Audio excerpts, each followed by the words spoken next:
Esse aqui é um bate-papo da Confederação Nacional da Indústria sobre reforma trabalhista. Meu nome é Yuri Dantas, eu sou editor-chefe do portal j.info, um portal especializado em notícias jurídicas, e vou conversar aqui, bater um papo com o professor Hélio Zilberstein, da Faculdade de Economia e Administração da USP, e com a Silvia Lorena, gerente executiva da CNI. O tópico aqui é reforma trabalhista, mas não podemos esquecer que a gente está numa bela crise econômica. A economia encolheu quase 4% no ano passado. Então, a primeira provocação, na verdade, para vocês, seria a reforma trabalhista, uma reforma trabalhista nesse momento, ajudaria, seria um caminho para a saída da crise?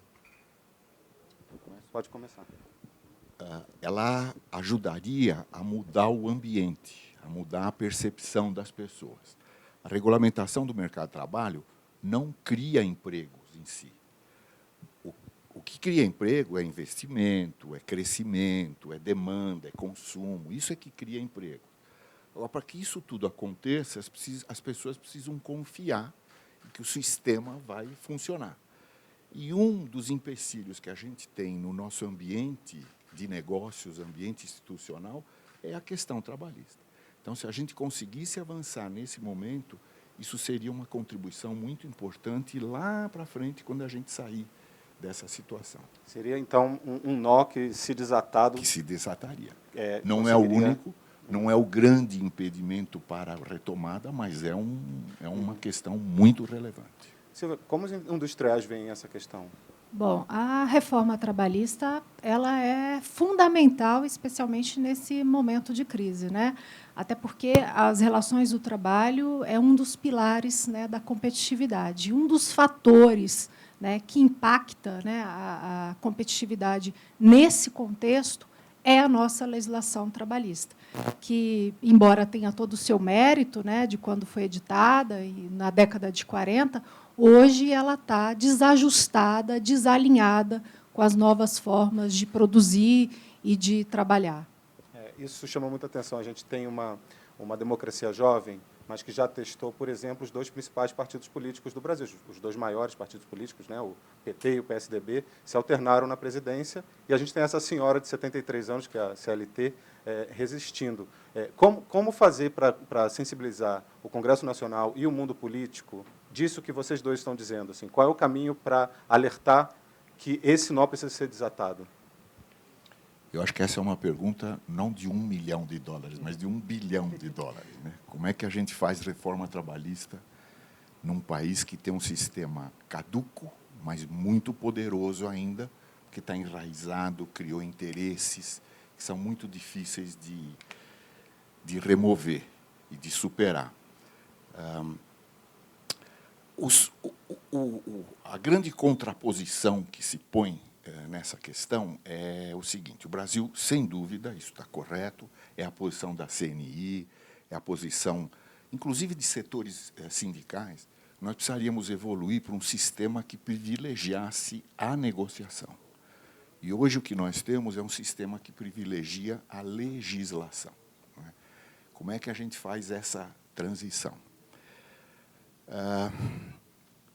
Antes de colocar minha sugestão para essa transição, deixa eu dizer só uma coisa. O material que vocês prepararam para esse nosso bate-papo, eu li com muita atenção, está muito bom, muito interessante. E eu também fui consultar esse material aqui que a CNI produziu há algum tempo atrás, que são propostas para a modernização trabalhista. E aqui é uma coisa interessante. A primeira proposta é justamente essa, valorização da negociação coletiva. E todas as outras 100 propostas são alterações em tópicos da legislação trabalhista. É claro que nós precisamos fazer as duas coisas, mas essa dicotomia na proposição, ela acaba sendo conflitante com ela mesma. Porque veja o seguinte: se a gente aperfeiçoar a legislação trabalhista, nós não precisaríamos mudar para o sistema negocial, porque a legislação estaria aperfeiçoada. Então, ao mesmo tempo que a gente propõe uma melhora na questão da legislação, a gente talvez esteja tirando um incentivo para que a gente caminhe na questão da negociação.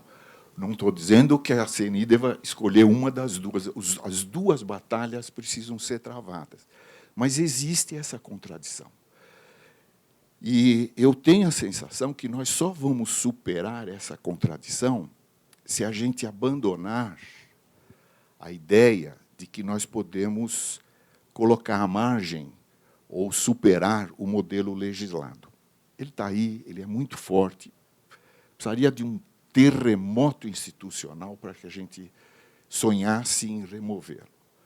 Mas o que nós podemos fazer é criar incentivos para que empresas e sindicatos transitem em segmentos pontualmente para um sistema negocial. Quer dizer, a gente precisaria autorizar que houvesse um sistema negocial e que os interessados, os atores interessados, tivessem incentivos para transitar e que a gente desse uma base legal para esse trânsito.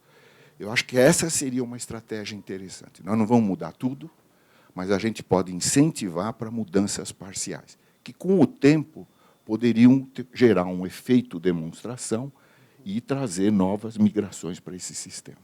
Silvia, na prática, como é que a CNI, como é que as entidades e indústrias ligadas à CNI veem isso? Porque vocês representam uma parte da questão, né? A outra parte são os sindicatos de trabalhadores, né? Então, na prática, como se dá essa... É que, na verdade, hoje, né, a gente não pode mais, nós não podemos mais ter um olhar restrito para as relações do trabalho. É claro, é fundamental, é irrenunciável proteger o trabalhador, né? Não se quer suprimir ou excluir direitos, mas tem que se ter uma visão mais ampla das relações de trabalho. Tem que conjugar a proteção do trabalhador com a competitividade, a produtividade e a sustentabilidade das empresas. Nós temos uma legislação trabalhista hoje rígida, né, tamanho único para um Brasil diverso, com necessidades e interesses diferentes, tanto de empresas como trabalhadores. E aí vai aí em linha com o que o professor disse,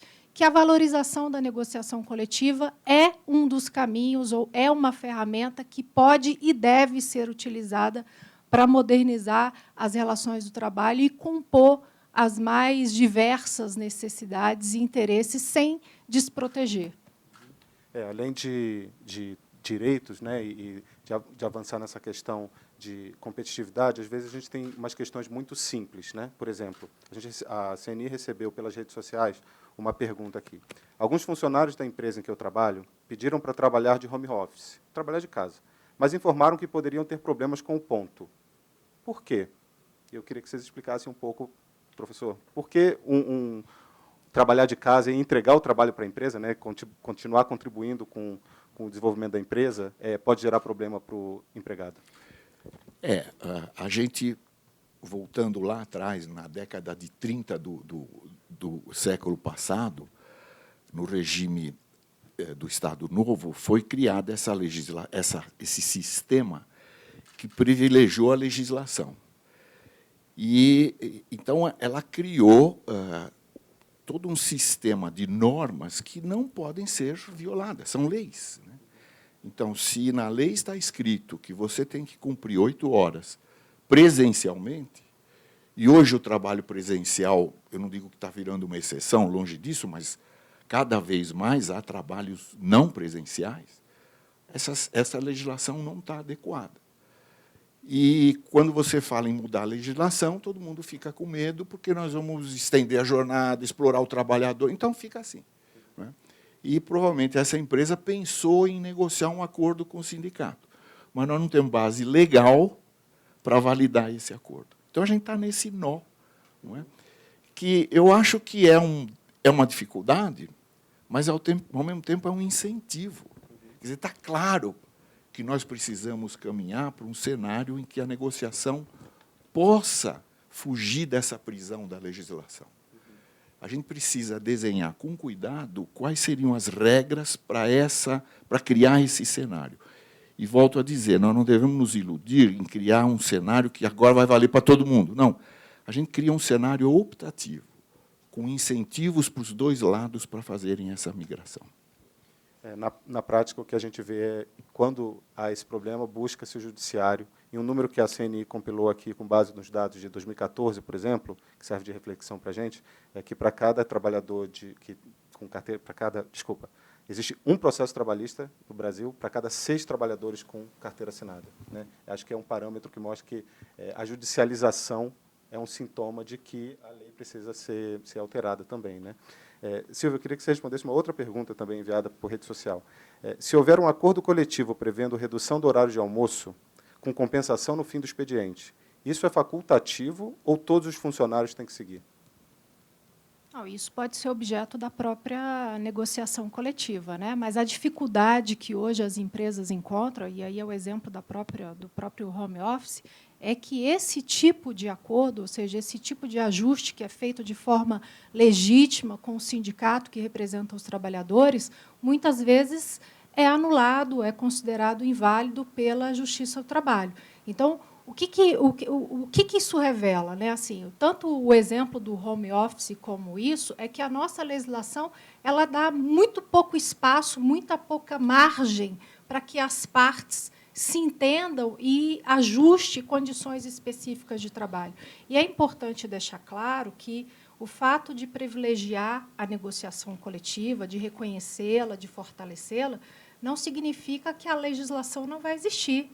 Então, se as partes não sentaram, não fizeram acordo, aplica-se a lei.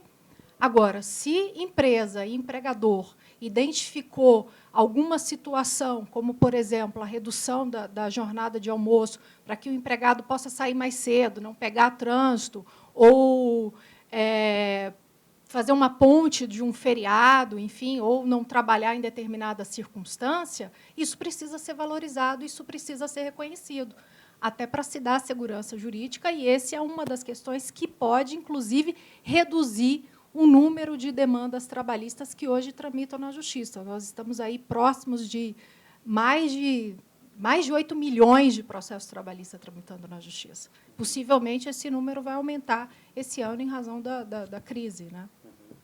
E uma alternativa, desculpe interromper o senhor, mas uma alternativa à crise seriam essas novas formas de produção, novas tecnologias, que está na ordem do dia e que depois a gente vê, né, a gente falou no início, que a economia encolheu quase 4% no ano passado, e a produção industrial teve uma queda muito grande também.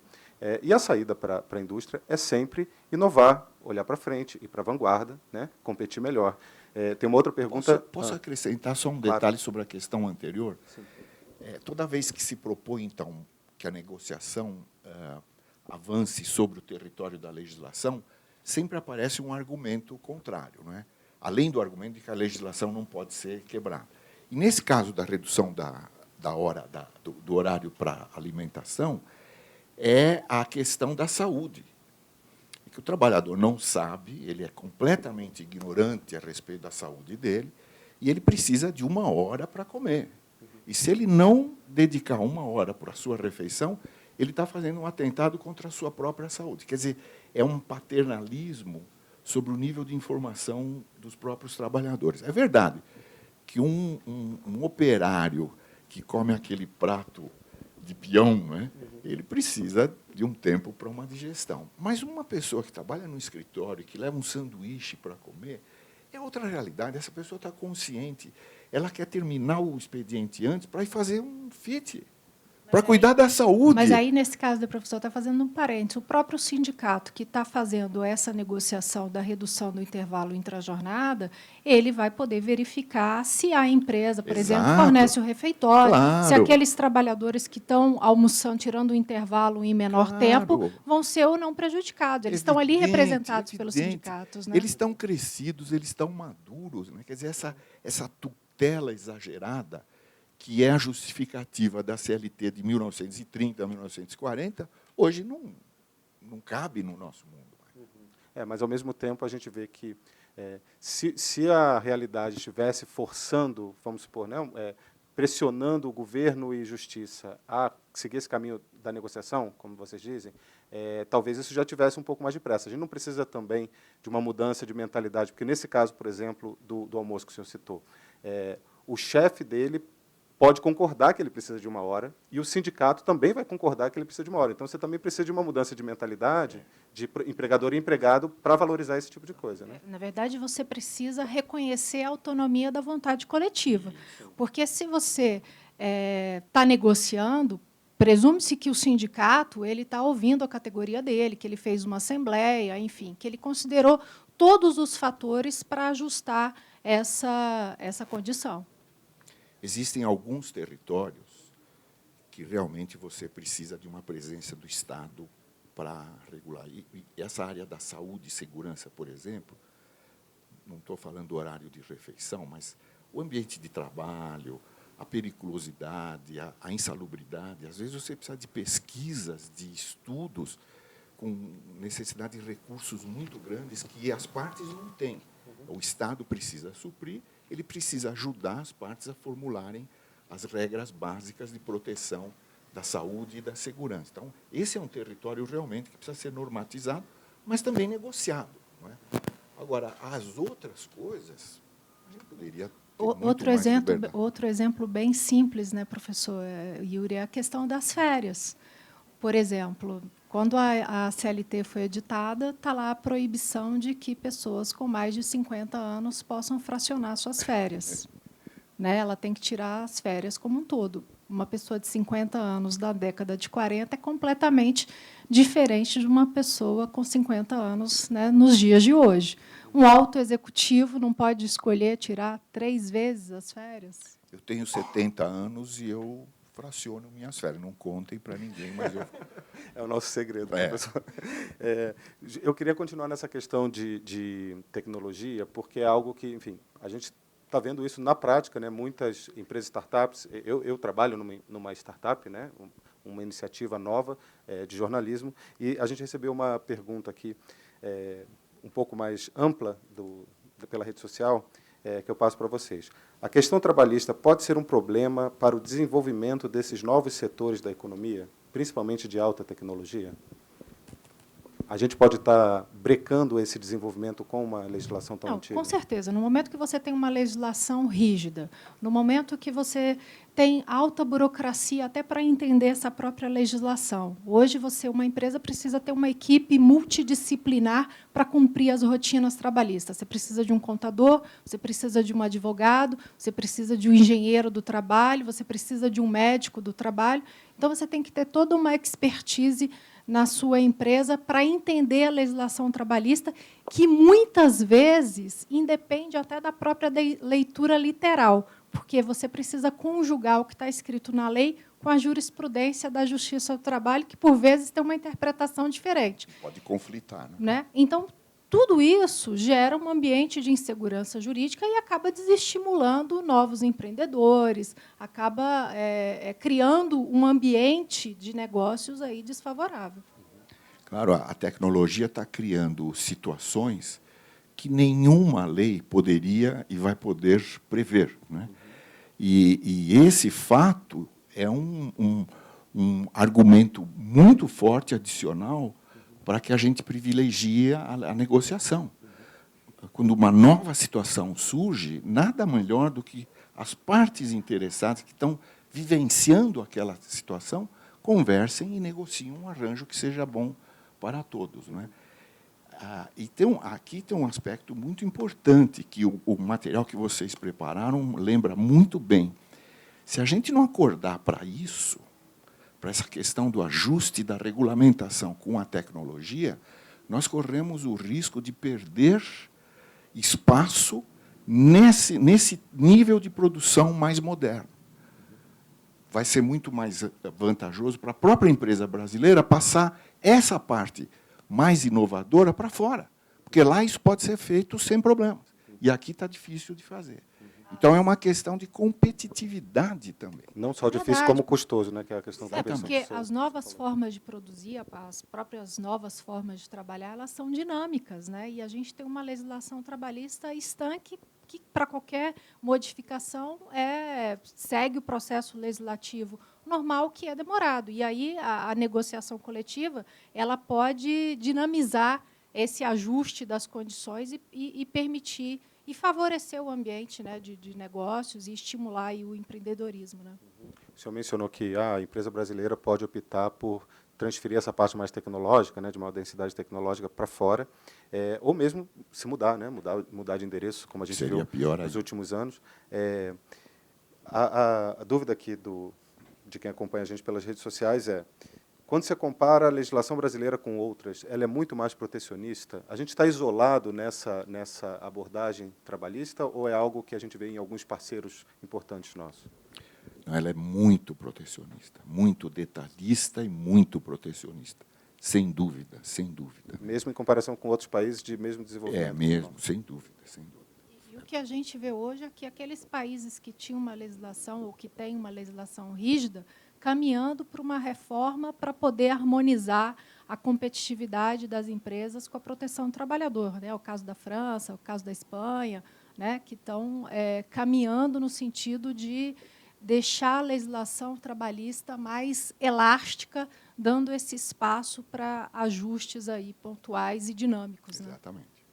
E como convencer a classe política, que eu acho que isso é o mais importante, de que uma legislação, uma mudança dessas não significa perder direitos para o trabalhador? Porque, no fundo, a gente tem a impressão, né, como jornalista acompanhando o mundo político, que o político tem mais interesse em não perder voto, né? Ele não quer ser taxado de vilão dos trabalhadores e tal. Como quebrar esse ciclo, professor? Exatamente. Essa é uma questão muito importante, porque como nós optamos, 80 anos atrás, por um modelo legislado, nós transferimos a tarefa de produção de normas para o parlamento. Essa foi uma decisão que o Getúlio tomou lá atrás. E, no parlamento, a ambiguidade é que reina. Mesmo para um político empresário que queira modernizar algum aspecto, ele tem um dilema lá, porque o eleitorado dele não é empresário totalmente, ele tem que representar o povo e talvez seja difícil para ele justificar para o eleitorado dele, para não dizer para um político normal que não seja empresário. Então, o jogo no parlamento é um jogo em que a empresa já entra em desvantagem para jogar. E por essa razão, eu cada vez acredito menos que a gente possa mudar esse sistema por uma via legislativa. A parada lá é muito difícil. Vocês mesmos estão mostrando que a cada 4 dias uma nova norma é produzida. Então, se a gente ficar brigando lá para mudar, para melhorar alguma coisa, isso é enxugar gelo. Qual a saída, então? A estratégia, aí sim, é convencê-los a criar uma válvula de escape. Deixa esse modelo, continua assim. Mas, para quem quiser, nós vamos oferecer uma base legal para experimentar um novo. Guardadas alguns, por exemplo, os direitos que estão na Constituição pode ser um ponto de referência. Não se mexe naquilo, mesmo porque é Constituição. E aquele é um bom conjunto de direitos mínimos. E, a partir dali, poderia negociar tudo. Mas não qualquer parte negociar. Quer dizer, um sindicato, para entrar nesse mundo, ele teria que ser efetivamente representativo. E uma empresa, para entrar nesse mundo, teria que aceitar a parceria do sindicato nessa negociação, nesse novo mundo. Quer dizer, esse novo mundo não é cor-de-rosa. Não é porque a gente vai negociar tudo que agora fica mais fácil. Talvez fique até mais difícil. Mas é muito mais eficiente e mais capaz de contemplar os interesses de quem está diretamente envolvido na questão. Então, a estratégia que eu acho é meio comer pelas beiradas. Não é vamos nos afogar no prato. Então, criar a possibilidade legal de negociar arranjos diferentes. Né? E aí o papel dos assessores jurídicos seria muito importante. Eu acredito que é possível se fazer essa pequena abertura. Né? Muitas empresas brasileiras, hoje, têm uma tradição já consolidada de relação com os sindicatos. Muitos sindicatos brasileiros, que há 20 anos atrás ainda sonhavam com a Revolução Socialista, hoje são muito mais pragmáticos e conversam com essas empresas. Só que o avanço dessa relação não pode ocorrer por causa da legislação. Então, se para essas situações que já existem, nós pudéssemos oferecer a garantia legal de criação de um mundo negocial para eles, seria um caminho. Com adesão voluntária. Tanto com adesão voluntária, exatamente. E com incentivos inteligentes para os dois lados. Por exemplo, nesse material da CNI, o segundo ponto aqui é a criação, o reconhecimento de que os gestores poderiam ter uma relação diferente fora da CLT, o que é razoável. A relação de um diretor, de um alto executivo com a empresa é uma relação comercial. Tem que ser um contrato comercial e não... esse seria um prêmio para a empresa que topasse entrar nesse mundo. Então, como prêmio, você vai poder fazer isso, mas você tem que aceitar teu sindicato como parceiro nessa negociação. E um prêmio para os dois lados, que viria desse mundo, que às vezes é difícil da gente enxergar, é a questão da justiça do trabalho. Esse mundo da negociação pura não precisa de justiça do trabalho. Não precisa. Porque se os dois estão envolvidos numa negociação o tempo inteiro, eles não vão levar para fora um conflito, uma demissão, um aumento, alguma coisa, um problema individual. A justiça do trabalho só é o que é porque não temos esse lado aqui. Nós não podemos avançar nessa negociação.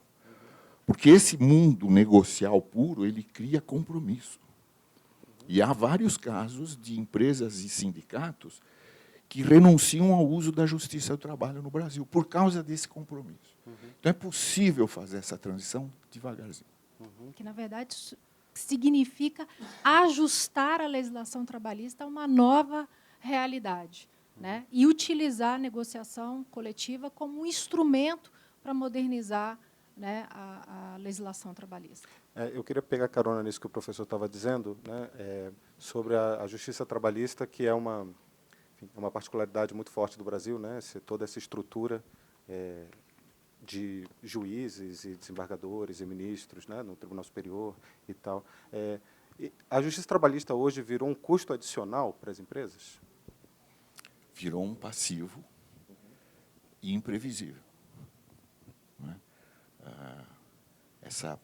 Esse conflito que está existindo dessa correção retroativa pelo novo indexador, que seria o INPC, é uma situação absurda. Não é?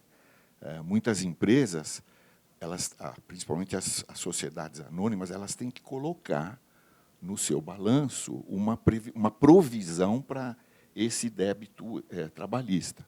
E elas fazem isso com base na regra de indexação. Elas estimam o que elas vão perder nas causas que estão na Justiça do Trabalho e indexam de acordo com a regra.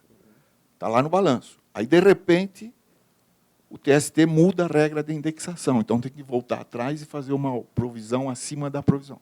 Quer dizer, uma coisa... A insegurança jurídica é um custo e um inibidor de investimentos. Não tem é uma coisa tão absurda, porque a grande maioria das reclamações é resolvida na primeira audiência. Né? A gente tem a ideia que a Justiça do Trabalho demora. Não, ela é rápida, porque a grande maioria resolve na primeira audiência. Agora, quando não dá para resolver, às vezes é uma questão de princípio, uma questão importante para uma das partes, o juiz vai dar uma sentença, se uma das partes não aceita, vai recorrer, a segunda instância pode recorrer, vai para a terceira, e isso é que demora. E aí, olha que coisa, quando você resolve lá na terceira instância, depois de esgotar todos os recursos, aí aquilo vai voltar para a primeira instância para calcular o valor que vai ser pago. Por isso que leva essa enormidade de anos. Isso é de uma ineficiência, de um custo, é uma coisa retrógrada. Esse rito jurídico em si... Mas e aí, nesse cenário, seria uma outra proposta que seria importante, seria criar mecanismos de soluções extrajudiciais de conflitos. A própria negociação coletiva ela já seria uma esse sistema solução, da negociação, né? Acaba criando procedimentos rápidos para resolver. E dentro, né, o nosso sistema foi criado para não reconhecer o conflito e jogar para fora a divergência. Tá? O sistema da negociação é o contrário. Ele reconhece o conflito de interesses e traz para dentro esse conflito e resolve. Então, faz parte do nosso sistema resolver fora. E aí acaba criando essa situação. Não é? Então, se a gente avançasse na negociação coletiva, automaticamente, quem entrasse nesse mundo estaria isento da justiça do trabalho. A gente está chegando no final. Eu queria fazer uma provocação. A gente está no mundo de internet, de Twitter, né? Estamos transmitindo pelo Periscope. Queria que vocês resumissem em uma frase cada um por que existe essa necessidade urgente de resolver a questão trabalhista e fazer uma reforma trabalhista. Silvia. Bom, como eu disse, né, as relações de trabalho faz parte, né, da competitividade, é um dos pilares da competitividade, e nós precisamos colocar o Brasil na linha da competitividade, né? A competitividade ela é capaz, né, de gerar mais melhores empregos, mais condições de trabalho, e um caminho para a gente modernizar é a gente valorizar, reconhecer a negociação coletiva e também mecanismos de soluções extrajudiciais de conflito. Que a reforma trabalhista é necessária, os argumentos são por demais conhecidos. A grande questão é como. Né? E eu acho que a gente precisaria pensar e usar a criatividade brasileira para encontrar esse como. E, para mim, a saída é criar válvulas de escape do sistema atual. Esse foi o bate-papo da Confederação Nacional da Indústria sobre reforma trabalhista. Obrigado pela audiência. Até a próxima.